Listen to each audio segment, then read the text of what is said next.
kerangka pemikiran Bapak, dalam kerangka pemikiran Bapak silakan dibahas. Nomor 10 kali Pak ya?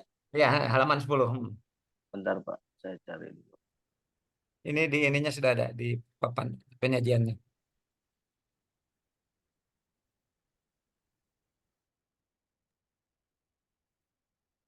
Kerangka pemikiran. Bentar Pak. Mm-mm. Bentar Pak.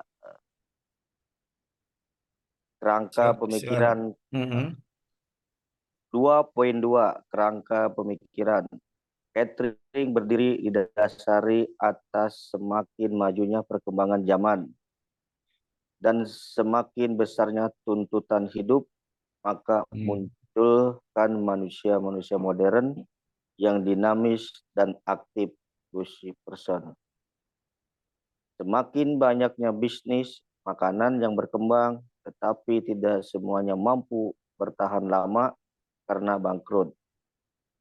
Kepuasan merupakan penilaian mengenai ciri atau keistimewaan produk atau jasa atau produk itu sendiri yang menyediakan tingkat kesenangan konsumen berkaitan dengan pemenuhan kebutuhan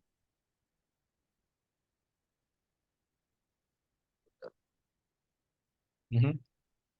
konsumsi konsumen. Produk catering merupakan makanan menjadi tolak ukur kepuasan. Bentar Pak.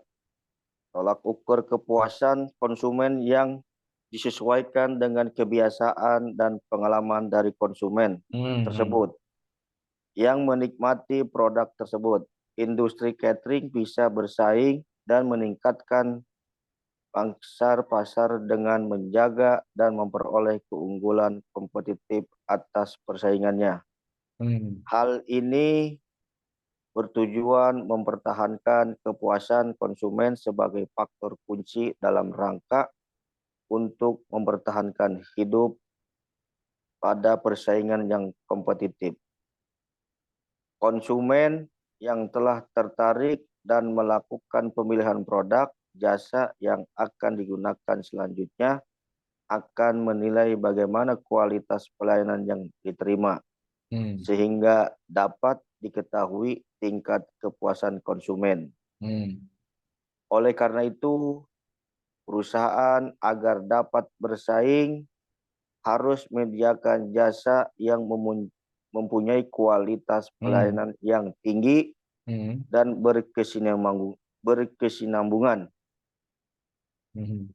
Apabila layanan yang diterima dirasakan sesuai dengan kualitas produk dan layanan dipersepsikan tidak memuaskan.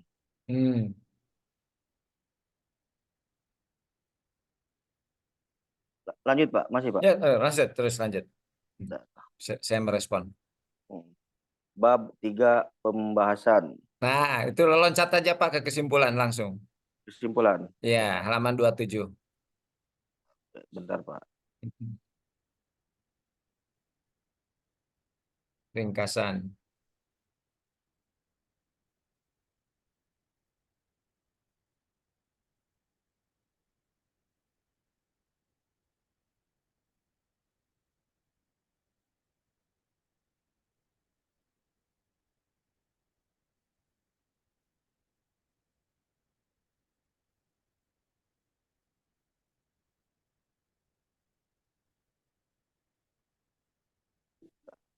Ringkasan. 4.1 ringkasan. A. Kebutuhan konsumsi dalam berbagai penyelenggaraan acara tentu merupakan peluang bisnis yang sayang jika dilewatkan begitu saja. Apalagi sahabat wirausaha memiliki keterampilan memasak yang mampu menghasilkan beragam menu makanan yang tidak hanya sehat tetapi juga enak. Perlu diketahui bahwa bisnis catering termasuk dalam bisnis berisiko dengan tingkat risiko menengah tinggi. Sebab itu bisnis ini membutuhkan perizinan yang melegitimasi bahwa bisnis tersebut legal, aman, dan layak bisnis.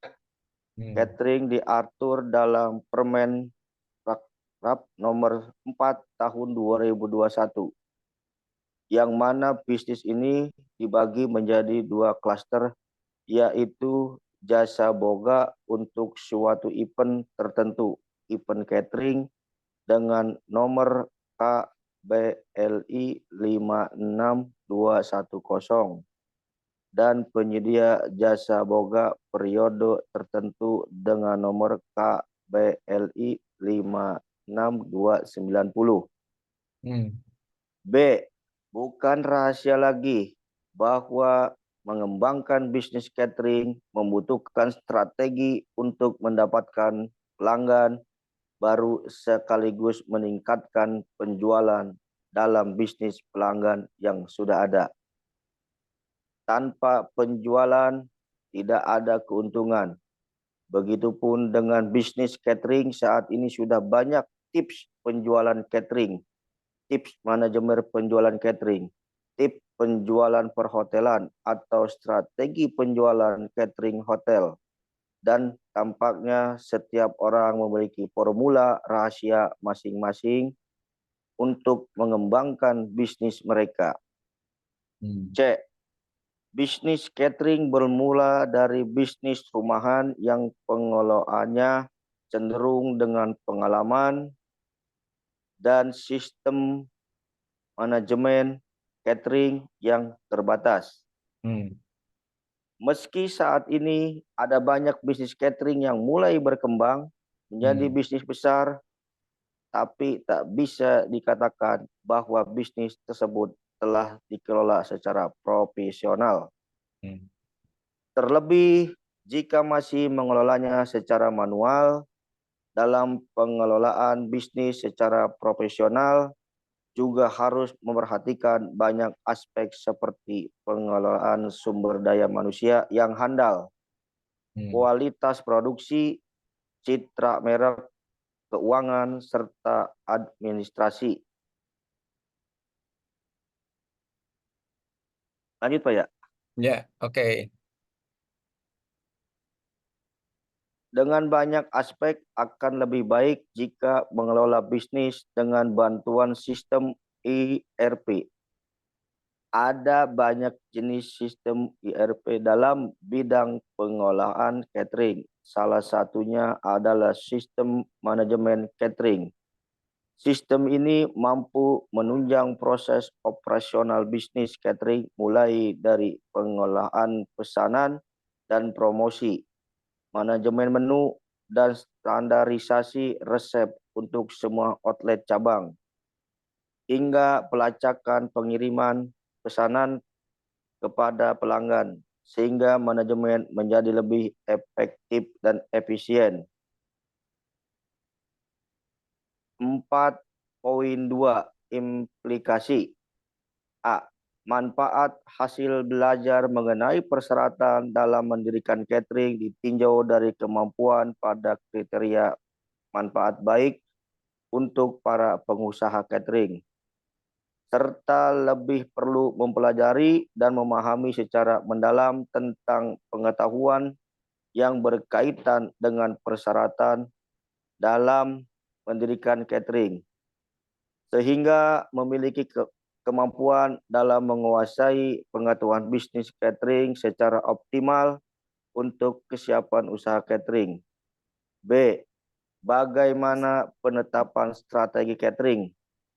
Manfaat dari penetapan strategi catering ditinjau dari kemampuan. Oke, Mas. Lanjut Pak. Ya, terus. Siap. Efektif, berada pada kriteria sangat baik dan berpengaruh. Pengusaha catering memerlukan motivasi terus-menerus dalam penetapan strategi catering agar memiliki kemampuan dalam menyikapi upaya pengelolaan usaha catering secara maksimal, sehingga dapat dimanfaatkan sebagai kesiapan usaha catering. C. Manfaat hasil belajar prinsip manajemen catering berada pada kriteria sangat baik. para pelaku usaha catering masih perlu berlatih secara terus-menerus sehingga dapat meningkatkan kemampuan berupa keterampilan dalam kesiapan usaha catering dan memahami prinsip manajemen catering. Iya, siap. Oke, udah ya, cukup Pak Syahram ya. Pak Syahram dinas di mana Pak? Alhamdulillah sih Pak, ada senior-senior saya juga Pak di sini, ada koordinator kami ya, teman-teman Kembos. Kami Nggak, di lokasi PDC Pak. di lokasinya. Kemarin terakhir di Linggo Pak. Oh, Linggau masih ya di Linggau. Saat ini lagi moving Pak. Saya lagi off Oke, siap. duty Pak. Oke, siap, siap, siap, siap. Ya. Baik, Pak. Bapak dan Ibu, tadi udah paparan dari Pak Syahrom, intinya bahwa ada dunia catering itu memiliki prospek ke depan dan tantangan yang luar biasa.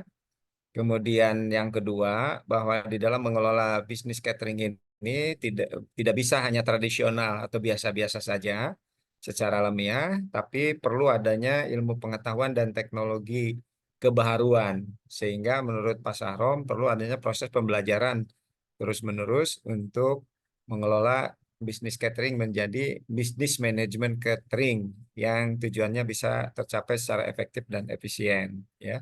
Sehingga implikasinya tadi disampaikan bahwa proses belajar itu never ending activities jadinya. Itu yang ditangkap dari apa yang dipaparkan oleh Pak Syahrom. Berdasarkan pengalaman, memang kita bisa mengelola itu, tetapi berdasarkan tuntutan konsumen itu semakin hari semakin berbeda-beda, maka kita perlu menyesuaikan dengan harapan konsumen. Karena catering itu adalah customer oriented ya. Jadi bukan product oriented, tapi orientasi kepada kepentingan customer, bukan orientasi kepada kepentingan produk atau produksi. Saya kira itu paparan yang disampaikan oleh Pak Sarom. Jadi sebagai ini boleh dicatat oleh Bapak dan Ibu, ada di dalam pemikiran benak Bapak dan Ibu seperti yang kemarin Pak oleh Saudara Wisnu, Restu Wisnu ya, memaparkan bahwa bisnis makan, bisnis jajanan ya, bisnis apa namanya itu iya jajanan atau makanan memiliki omset yang cukup luar biasa ya. Dari 7 outlet itu bisa mencapai 490 juta atau 500 miliar ya. Jadi artinya ini sesuatu yang challenge ya, menantang buat kita semua ya, bila bergerak di dunia hospitality khususnya adalah di dunia kuliner. Oke, terima kasih Pak Sahrom, luar biasa paparannya ya. Tinggal itu nanti terus disimpan untuk dijadikan inspirasi di dalam penulisan skripsi di eh, pada masa yang akan datang ya. Bahan bahan penelitiannya kan itu cukup bagus. Baik, terima kasih Pak Ya, Pak. Sarom atas Sama-sama. paparannya Pak. Yang berikutnya adalah Sama-sama Pak. adalah paparan yang kedua. Silakan. Yang kedua adalah siapa Bu Nadel? Pak Eman, Pak. Pak Eman. Pak Eman ada nggak hadir? Siap. Pak Eman Mansur dan Pak Ega atau Pak Ega. Pak Ega ada hadir. Pak Eman ada hadir. Pak Eman.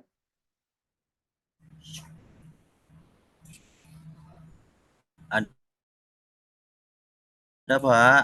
Ada. Silakan. Ada Pak Eman. Hmm. Poin-poinnya aja barangkali ya, Pak Eman, Pak Ega, nanti disampaikan buah-buah pemikiran dan poin apa yang Nah, menjadikan ini mungkin Bang. eh, Bentar Pak. iya Maaf Pak, silakan tadi area salah. kritis. Maaf Pak, harusnya Pak Mansur. Pak Mansur Mulyadi. Ega,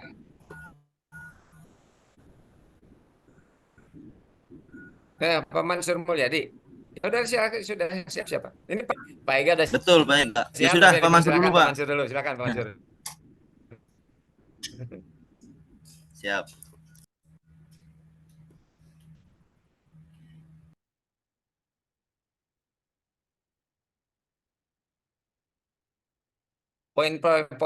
Pointernya aja barangkali Pak Mansur nanti dipaparkan.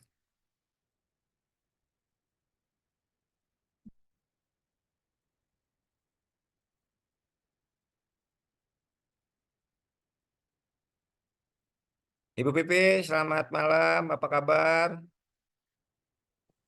Malam Pak Rohyan, alhamdulillah. Gimana, gimana Sampai, Palembang? Gimana aman? waduh, hujan terus Pak tiap hari. Iya, Di Bandung sama, gimana Pak? sama hujan juga. Cuman Oh ya gitu. selang-seling lah gitu. Oh, iya Ya. di sini hujan tiap hari Pak. Mm-mm. Tapi bisnis oke kan? Bisnis ya moga-moga kayak hujan ya Pak.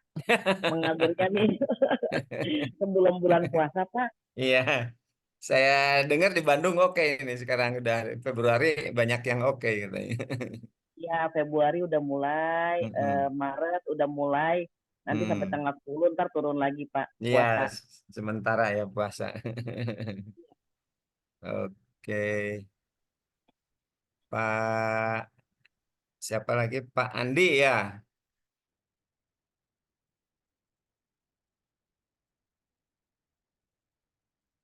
Kapan ke Bandung, Bu Pipi?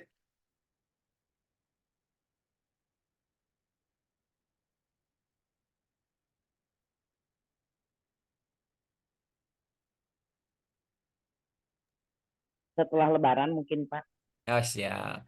Nanti kopi darat di kampus nih. Bapak dan Ibu, Oh, kalau ada yang mau kopi darat di kampus, kita bisa eh, ketemu di kampus untuk menggunakan ruangan podcast, ya, diskusi santai. Karena kebetulan kampus kita juga cukup memiliki fasilitas podcast yang cukup baik. Jadi kalau untuk berbagi ngobrol-ngobrol dengan kuliah hybrid boleh nanti di kampus. Kemungkinan sih harinya di hari Sabtu ya, mungkin yang umumnya sebetulnya available.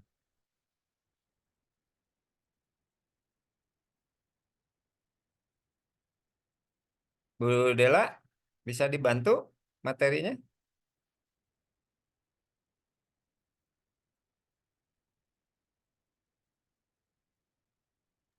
Dari Pak Ega dulu atau dari Pak Mansur ya, Pak? Pak Mansur tadi katanya.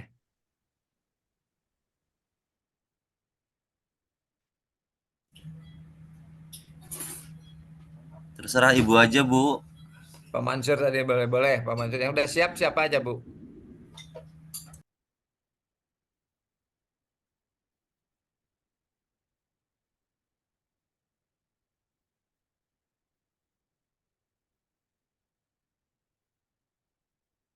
Pak Mansur Mulyadi udah siap tuh. Bagus.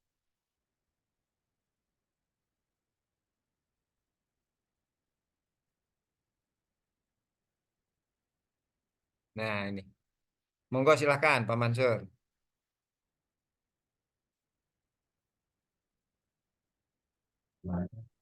Kayaknya Pak Mansur belum join, Pak. Apa mau Pak Ega dulu aja? Ah iya, keluarin Pak Ega boleh. Pak Mansur ya, Mansur Mulyadi bukan Pak Eman Mansur ya, beda ya. Iya, Pak, tadi Bukan salah. Pak, Ya. kemarin udah saya Pak. Oh iya udah Pak Eman Mansur udah. Baik Pak Ega dulu kalau gitu.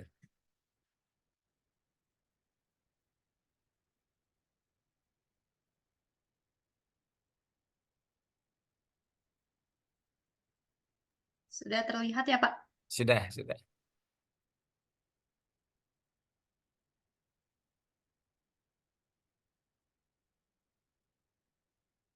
Silahkan poin-poinnya aja Pak Ega.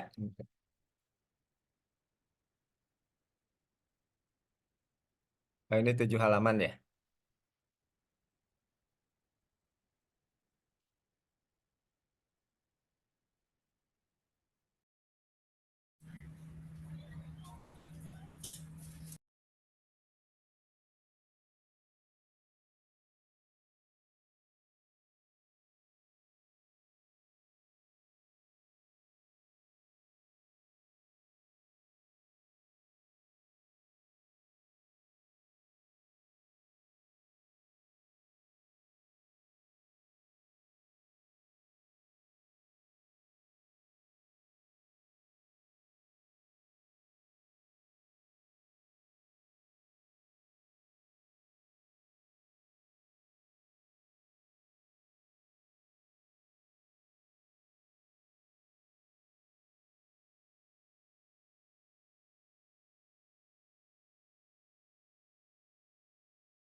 Pak Ega,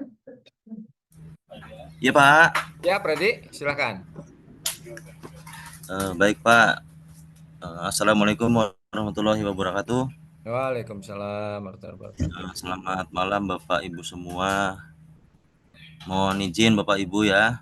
Mhm, Langsung saja untuk bab 1 pendahuluan.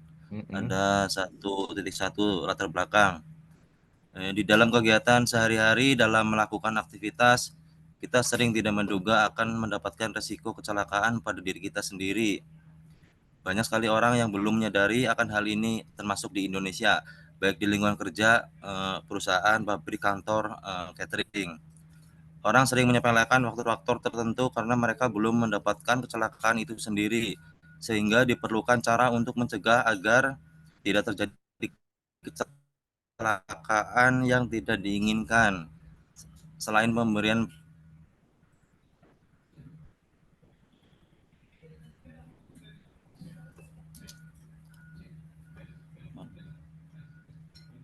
dalam kegiatan sehari-hari dalam melakukan aktivitas, kita sering tidak menduga akan mendapatkan risiko kecelakaan pada diri kita sendiri.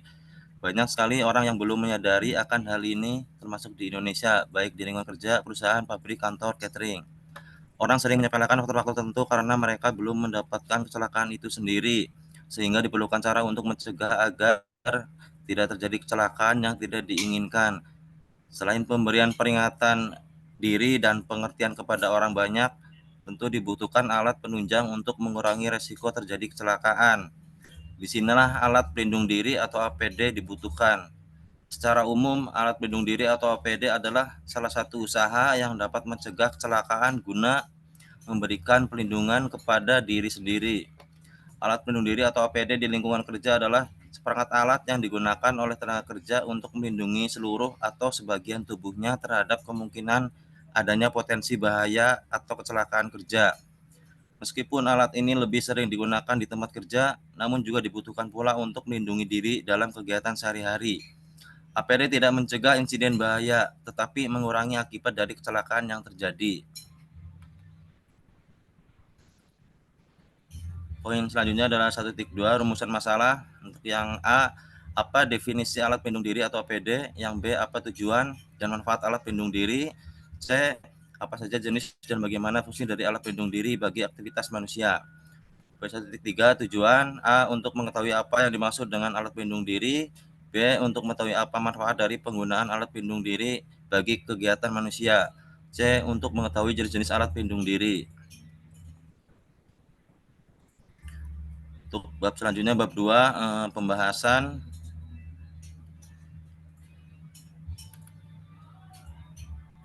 Maaf Bu, maaf Pak, kurang ke atas lagi. Nah, untuk 1, pengertian alat pelindung diri. Alat pelindung diri adalah alat-alat yang mampu memberikan perlindungan terhadap bahaya-bahaya kecelakaan menurut Suma Umur tahun 91, atau bisa juga disebut alat kelengkapan yang wajib digunakan saat bekerja sesuai bahaya dan risiko kerja untuk menjaga keselamatan pekerja itu sendiri dan orang di sekelilingnya. APD dipakai sebagai upaya terakhir dalam usaha melindungi tenaga kerja apabila usaha rekayasa atau engineering dan administratif tidak dapat dilakukan dengan baik. Namun pemakaian APD bukanlah pengganti dari usaha tersebut, namun sebagai usaha akhir. Alat pelindung diri harus mampu melindungi pemakaian dari bahaya-bahaya kecelakaan yang mungkin ditimbulkan.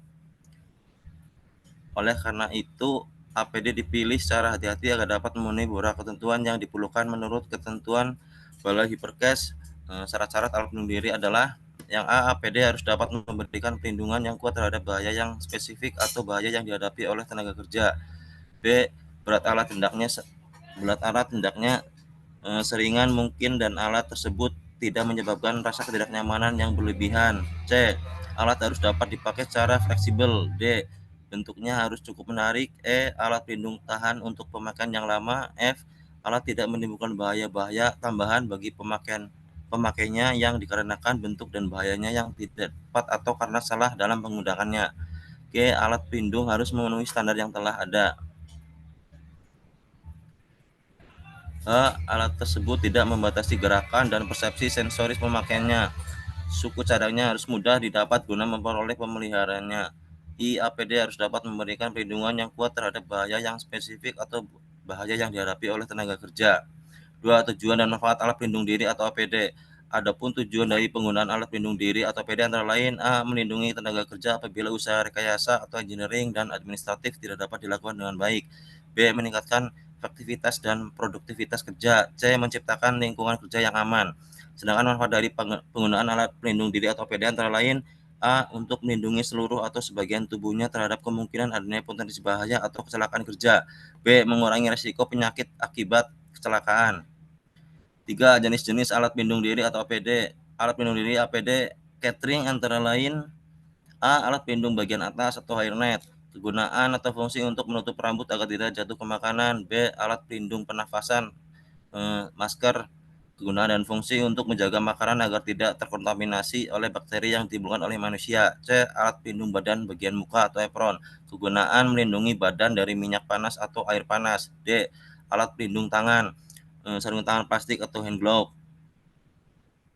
Terus Pak, mohon maaf, kegunaan atau fungsi untuk menjaga makanan supaya tetap higienis. Selanjutnya, sarung tangan bacer stainless, kegunaan untuk melindungi tangan dan dari benda tajam seperti pisau. E. Alat pelindung kaki, sepatu boot, kegunaan untuk melindungi kaki dari tumpahan air panas atau minyak panas.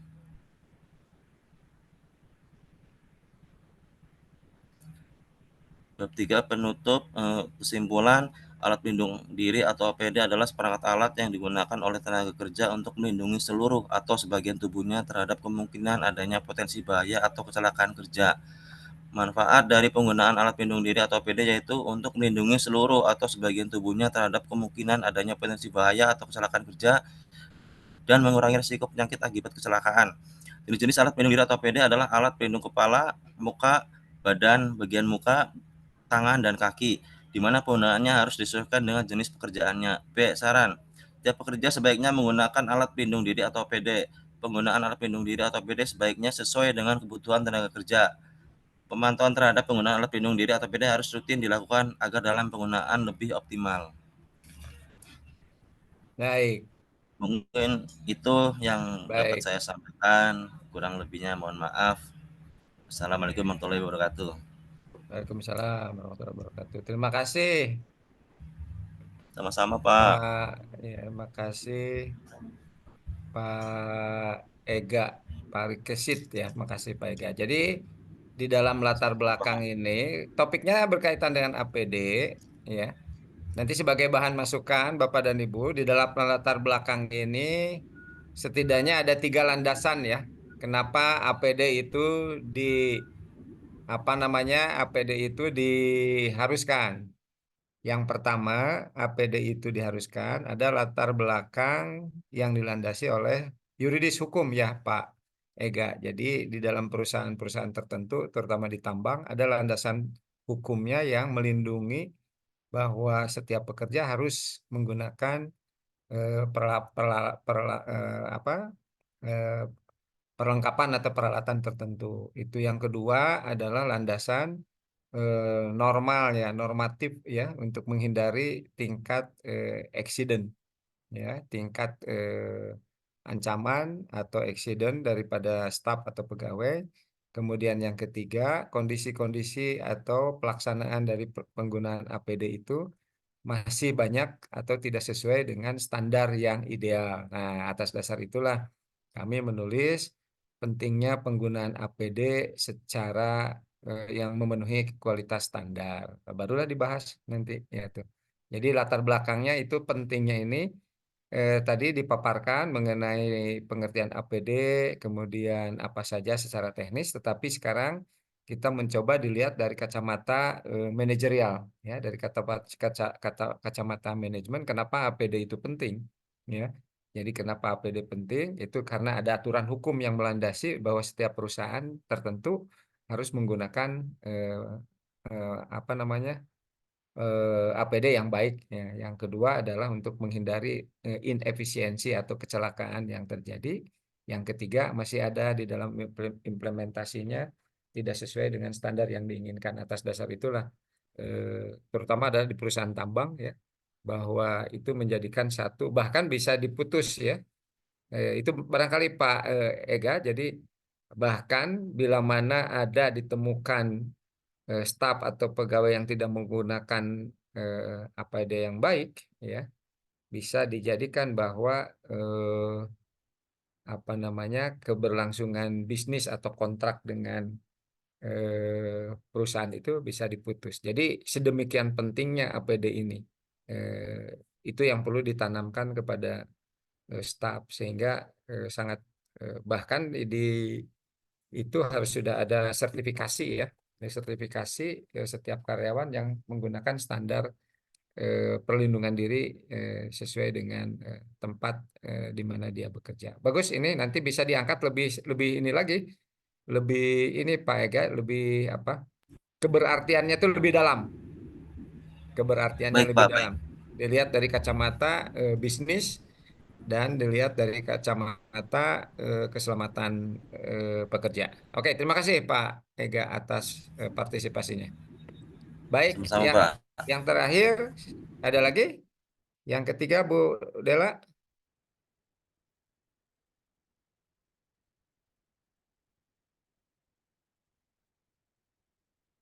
Baik Bapak dan Ibu, eh, Pak paparan yang terakhir Pak Emannya nggak ada ya, Pak Eman? Iya Pak, Pak Mansurnya nggak ada. Pak Mansurnya nggak ada. Cuman dua aja dari yang tiga, dari yang 6. Yang harusnya 6 ya Bu Dela. Betul Pak. Jadi yang oke, cuman dua aja. Iya Pak. Dua yang Oke, nggak apa-apa. konfirmasi. Ya, oke, baik, nggak apa-apa. Baik, Bapak dan Ibu, dari dua paparan ini Pak Ega dengan Pak siapa tadi yang pertama? Hmm, Pak Syahrom, ya. Dengan Pak Syahrom, ada tanggapan, ada pertanyaan, baik mengenai teknis penulisan atau pemaparan maupun konten isu yang disampaikan oleh teman-teman ini, keberartian dan lain sebagainya. Silakan Bapak dan Ibu kalau ingin disampaikan atau kita diskusikan bersama. Sebagai pengait dari saya, Bapak dan Ibu, setiap topik yang Bapak dan Ibu sampaikan, karena kita program studinya itu adalah manajemen pariwisata, manajemen, maka harus dilihat dari kacamata manajemen. Manajemen itu adalah bagaimana proses pencapaian tujuan secara efektif, efisien, dan produktif yang diawali dengan tindakan-tindakan manajemen dari mulai perencanaan sampai kepada evaluasi, ya, di planning, organizing, executing, controlling, staffing, dan lain sebagainya, sampai kepada evaluasi, sehingga apa namanya corrective action, ya, as soon as possible bisa diambil oleh pelaku, ya, atau pemangku kegiatan, sehingga tujuan itu bisa tercapai sesuai dengan harapan. Baik tujuan itu secara kuantitatif maupun tujuan secara kualitatif. Nah, di dalam setiap topik atau isu yang Bapak sampaikan dan Ibu sampaikan harus dilihat dari perspektif manajerial, ya, dari perspektif manajerial. Jadi perspektif manajerial itu adalah dari perspektif proses kepada pencapaian tujuan organisasi, tujuan perusahaan, tujuan organisasi. Sehingga tingkat keberartian apa yang dibahasnya itu lebih lebih dalam, ya, lebih tinggi, ya, untuk pencapaian tujuan organisasi. Itu barangkali eh, topik atau tema yang disampaikan itu sejauh mana keberartiannya. Semakin kita bisa sampaikan dengan eh, secara lebih mendalam, maka orang akan tertarik untuk bisa mengikuti bahasan apa yang disampaikan oleh penulis, ya, atau penyaji. Baik, Pak Anwar mau menyampaikan, silakan. Silakan. Bu Dela, silakan ininya disampaikan. Pak Anwar, ya. Selamat malam Pak Anwar. Suara saya terdengar? Tuh Pak Anwar. Sebentar, saya siapin dulu Pak. Iya, siap. Silakan Bapak dan Ibu, boleh apa saja ditanyakan sambil menunggu teman-teman yang menyiapkan, Pak Anwar yang menyiapkan presentasi. Kalau ada yang ingin tanyakan melalui chat boleh, apa saja boleh chatting, atau juga mau angkat tangan atau kasih reaction kepada kita. Alhamdulillah pada malam hari ini ada 34 yang hadir dari 46. Sebetulnya ada beberapa apa namanya kawan-kawan juga yang ingin tahu di dalam kelas ini, cuman saya tidak bisa melihat satu persatu. Kalau ada boleh di komen atau ada satu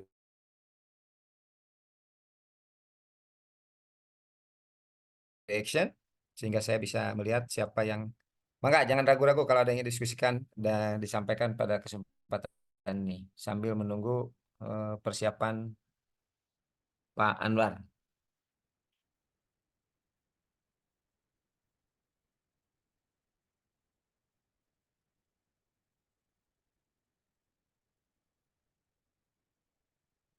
Pak Anwar Huzaini. Pak Anwar, selamat malam. Udah siap, Pak?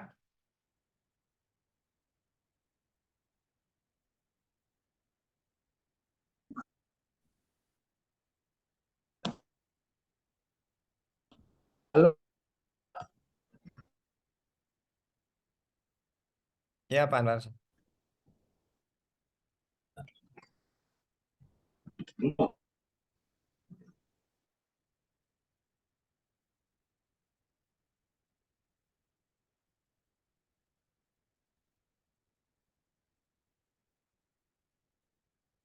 Oke. Iya Pak. Ada judulnya nggak nih?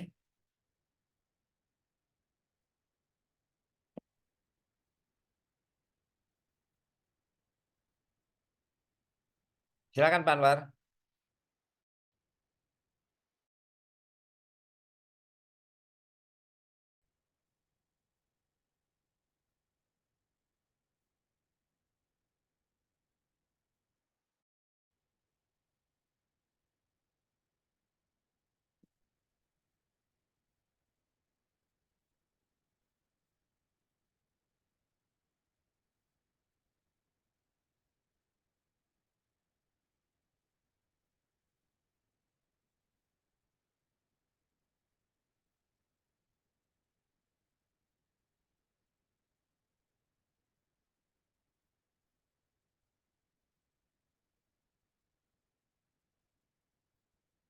Pak Anwar ngebahas catering juga.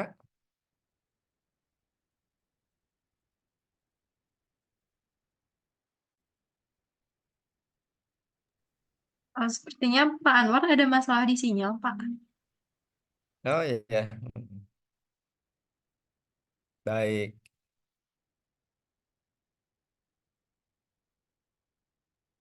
Coba saya ini ya. Baik, paparan Pak Anwar ini ya. Coba saya bacakan ya. Latar belakang. Ini judulnya belum ada nih Pak Anwar. Covernya harus ada ya. Bu Nedal ya, belum ada ya. Jadi harus ada covernya. Kemudian latar belakang, rig pengeboran anjungan atau drilling rig. Suatu instalasi peralatan untuk melakukan pemboran di dalam reservoir bawah tanah untuk memperoleh air, minyak atau gas bumi dan atau deposit mineral di bawah tanah. Lalu oleh karena itu rig apa dia berbicara rig itu adalah tambang. Nah, rig pemboran minyak dan gas bumi dapat digunakan tidak hanya untuk mengidentifikasi sifat geologis reservoir, tetapi juga untuk membuat lubang yang memungkinkan mengambil kandungan minyak atau gas bumi dari reservoir tersebut. Catering lokasi pengeboran, nah ini loncat ya dari berbicara tentang tambang, tentang rig ya.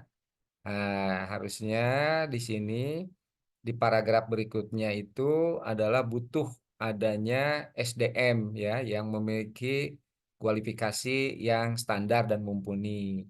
SDM itu juga perlu disupport oleh fasilitas yang ada. Di antaranya misalnya tadi adalah akomodasi, catering, makanan dan minuman, serta keperluan-keperluan lainnya.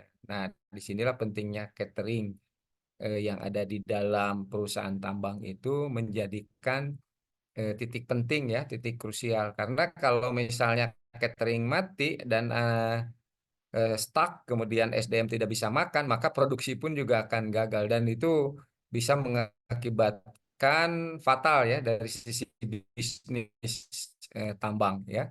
Seperti di tempatnya Pak Henrikus ya, 1 kali 24 jam tidak boleh berhenti. Pak Henrikus, kopi mengikuti?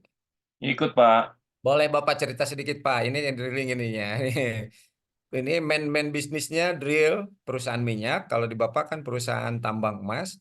Kemudian 1 kali 24. Jadi seberapa penting posisi catering itu dalam perusahaan tambang yang begitu besar. Silakan Pak, bisa berbagi dengan kita semua. Ya, selamat malam semua. Selamat malam Pak Ruhian. Siap malam. Ya, kebetulan di tempat kami mensupport langsung untuk operasional di tambang. Mhm, Sedangkan tambangnya juga mesti berjalan 24 jam mhm, dan 7 hari seminggu. mhm. Jadi memang cukup krusial untuk jangan sampai ada masalah untuk pelayanan di tambang. Betul. Ya, jadi yang kami layani saat ini kurang lebih 26.000 peks per hari ya. Mhm. Ini untuk melayani karyawan yang bekerja di dalam gunung, di pabrik, dan yang lagi tinggal istirahat di barak-barak. Mhm, Gitu, Pak. mhm. Jadi kalau terlambat sedikit, biasanya memang karyawan tambangnya pasti biasanya bisa mogok. Mhm. Mhm. Pernah nggak suatu saat terjadi stuck Pak? Eh, Produksi. Kalau stuck karena makanan itu mungkin dulu mungkin pernah Pak ya, tapi sekarang mungkin sudah ada antisipasi Pak, tapi tetap aja berpengaruh Pak. Pasti itu ada komplainannya pasti besar sekali kalau apabila terlambat. Cuman memang banyak faktor ya Pak yang bisa menyebabkan kami terlambat karena eh, lalu lintas di dalam underground ini kan ini cukup Sulit ya. sulit. Jadi kadang-kadang ada jalan-jalan yang memang tidak bisa ada alternatif, jadi otomatis mesti menunggu. Ya, ujung-ujungnya memang karyawan mesti menunggu tim catering datang dulu untuk makan baru melanjut bekerja. Hmm. Kalau dilihat dari segi eh, main bisnisnya, saya sebagai pengusaha main bisnis, jadi soal makanan itu sebetulnya kan tidak boleh stuck ya. Betul, Pak. Jadi seberapapun kosnya yang harus dibayar tidak boleh stuck karena kalau makanan stuck maka SDM stuck, kalau SDM stuck kemudian produksi juga stuck. Kalau produksi stuck maka US dollarnya hilang kan gitu barangkali ya Pak ya cara cara ininya ya. Betul, Pak. Jadi oleh karena tidak jadi masalah kan untuk kepentingan operasional bisnis yang begitu besar ya, baik minyak tadi tambang emas dan lain sebagainya. Barangkali begitu ya Pak ya. Ya, untuk kos memang kita juga sudah diatur dari induk kami, dari uh, Ya, Freeport sendiri, Pak. Memang kita punya ada batasan, tapi tetap apapun yang terjadi iya karyawan itu. harus makan, Pak. Jadi ada dua barangkali kondisinya. Yang pertama adalah kondisi yang disebabkan dengan ya human error atau manajemen itu kan no excuse barangkali dari sisi tapi yang kedua adalah dari sifatnya uncontrollable ya. Jadi force major alam dan lain Betul. sebagainya tadi misalnya Yang transportasi terjadi itu juga, Pak. ya itu yang terjadi. Namun dari sisi apa ownership dari sisi bisnis kan tidak boleh terjadi itu seperti itu. Sehingga kecanggihan yang disebut tadi manajemen catering ini harus sampai tingkat ke sana barangkali. Jadi ekspektasi si bisnis utamanya itu tidak boleh berhenti kan seperti itu. Barangkali itu yang perlu dipahami oleh kita semua sehingga seberapa penting mengelola manajemen catering ini bagi main bisnis. Satu itu. Kedua adalah bahwa seberapa gawatnya atau susahnya contingency plan itu harus menjadikan alternatif yang harus kita persiapkan oleh pelaku di tata kelola manajemen catering kan begitu intinya. Jadi begitu begitu pentingnya di dalam tata kelola catering ini pada walaupun dia sebagai support. jadi sebagai support system, tetapi support system sangat berpengaruh kepada main bisnisnya. Saya kira itu ya yang paling itu yang dipaparkan oleh Pak apa barusan itu Pak siapa barusan Pak Bodela. Pak Anwar, Pak. Yang Pak Anwar. Jadi Pak Anwarnya sedang ini ya, sinyalnya kurang bagus ya. Jadi kesimpulannya berdasarkan penjelasan ini, catering adalah jasa untuk membantu memenuhi kebutuhan yang bersifatnya khusus dengan pilihan menu ya. Oke, catering itu sifatnya adalah support, tapi support itu bisa memberikan pengaruh yang sangat fatal terhadap main bisnisnya gitu. Nah, oleh karena itu perlu dikelola secara profesional. Walaupun saat sekarang ini profesionalisme di dalam tata kelola catering ini ya masih apa ya belum memenuhi ekspektasi ya ekspektasi apa main bisnis yang diharapkan. Apa indikatornya ya masih banyak komplain-komplain atau keluhan-keluhan atau stucknya produksi yang berkaitan dengan layanan atau supply daripada catering. Saya kira itu yang menjadi tantangan buat kita semua yang berkaitan yang bergerak di dunia hospitality atau di dunia yang lebih khususnya di dunia catering. Baik Bapak dan Ibu, itu yang paparan dari Pak Anwar. Intinya itu sekali lagi bahwa apa namanya yang pertama catering itu ada di dalam bisnis utamanya apa, kemudian ceritakan seberapa pentingnya bisnis utamanya tadi di tambang minyak dan lain sebagainya. Kemudian yang kedua bahwa main bisnis itu perlu didukung oleh departemen-departemen yang terkait, community department, tadi food and beverage, akomodasi dan lain sebagainya. Nah, dalam konteks tadi departemen sebagai pendukung daripada main bisnis, maka ini harus dikelola secara serius, secara profesional, secara tepat, secara benar. Nah, oleh karena itu perlu kita memahami basic operasional yang berkaitan dengan kegiatan itu. Tadi kegiatan itu yang dimaksud kegiatan catering. Dari mulai supply chain, kemudian preparation, kemudian processing, kemudian finishing, kemudian delivery ya. Dari siklus yang seperti itu tidak boleh berhenti 1 kali 24 jam. Breakfast, lunch, dinner, and supper tidak boleh terjadi stuck. Itu dalam bisnis yang sifatnya dikelola secara profesional. Itu yang dipaparkan oleh Pak Anwar ya. Terima kasih atas ininya walaupun tadi sinyalnya kurang bagus. Silakan terakhir Bapak dan Ibu ada masukan, tanggapan dan komen dari Bapak dan Ibu ya. Sekali lagi kalau dari saya setiap topik yang Bapak dan Ibu sampaikan itu sangat penting topiknya. Tadi ada APD, ada catering, kemudian juga ada disiplin dan lain sebagainya. Namun seberapa tertariknya di dalam penulisan ini harus dipaparkan secara apa ya? Kita mencoba secara ilmiah. Secara ilmiah itu artinya bahwa topik yang sesederhana apapun juga bisa disampaikan secara rasional, sangat jadi sebuah sistem bila mana salah satu subsistem kecil saja terganggu, maka dia akan mempengaruhi kepada sistem yang besar. Saya kira itu ilustrasinya secara garis besarnya. Oleh karena itu, sekecil apapun subsistem dalam sebuah manajemen perlu memberikan suatu perhatian yang tepat dan benar sesuai dengan standar yang ada. Nah, baik itu tadi catering, laundry, ya kan, akomodasi, apapun juga harus tepat dan benar. Dan tepat dan benar ini kita sebagai pelaku operasional yang dikatakan tepat dan benar seperti apa, itu yang harus kita bisa dimention atau dideskripsikan secara jelas ya. Saya kira itu konten daripada penulisan ini. Jadi menghubungkan antara subsistem yang sekecil apapun akan memberikan dampak kepada sistem yang besar.